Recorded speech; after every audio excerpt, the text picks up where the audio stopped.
नमस्कार दोस्तों। जैसा कि आपको विदित है कि खेती में विभिन्न प्रकार के रसायनों के विभिन्न प्रकार के दुष्परिणामों की वजह से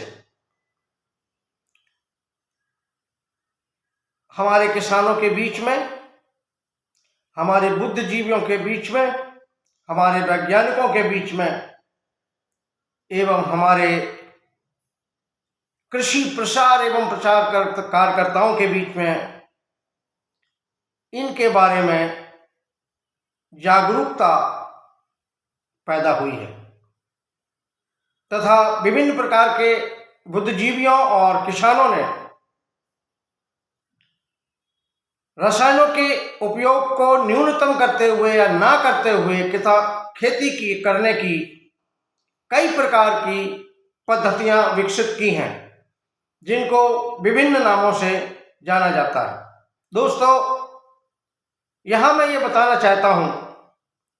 कि खेती में विभिन्न प्रकार की खेती करते समय हमें कृषि उत्पादन के साथ साथ कुछ ऐसी गतिविधियां भी करनी चाहिए जिनसे जैव विविधता संरक्षित रहे,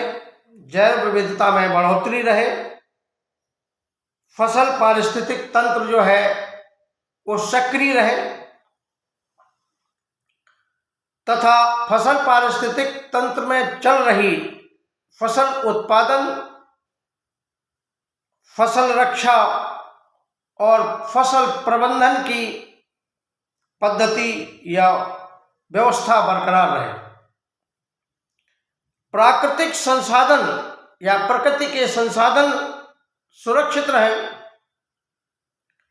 समाज को सुरक्षित खाने के लिए सुरक्षित भोजन तथा व्यापार के लिए गुणवत्ता युक्त कृषि उत्पादों का उत्पादन हो सके। भूमि में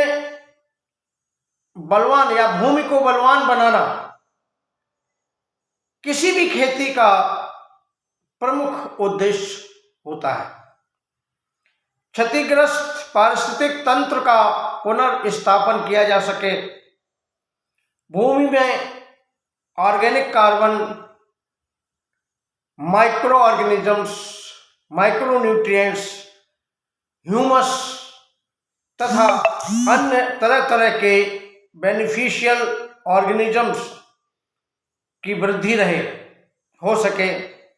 तथा जलवायु परिवर्तन के दुष्परिणामों के प्रभावों को निष्क्रिय किया जा सके। इन सभी चीजों को करने के लिए हमें विभिन्न प्रकार की गतिविधियां करनी पड़ेंगी और करनी चाहिए, जिनका उल्लेख हम बाद में करेंगे कि ह्यूमस बढ़ाने के लिए या जमीन की उर्वरकता शक्ति बढ़ाने के लिए हमें किन किन चीज़ों का प्रयोग करना चाहिए। पहले बताया हुआ है कि हमें खेतों में अन्य कई तरीके के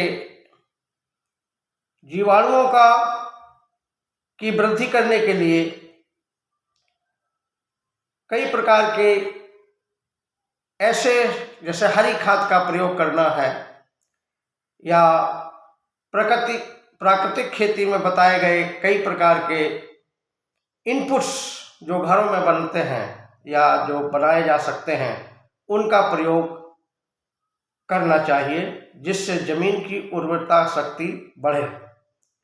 और साथ साथ बहुत सारे ऐसे चीज़ें हैं जिनको मैंने बताया है कि आपको इन चीज़ों का प्रयोग करने के बाद आपके अपने फसल में या फसल पारिस्थितिक तंत्र में जैव व्यवस्था या जैव विविधता आदि का संरक्षण होता है, उनकी वृद्धि होती है। इस तरीके की कई चीज़ें हम पहले बता चुके हैं और आगे भी हम बताते रहेंगे। धन्यवाद।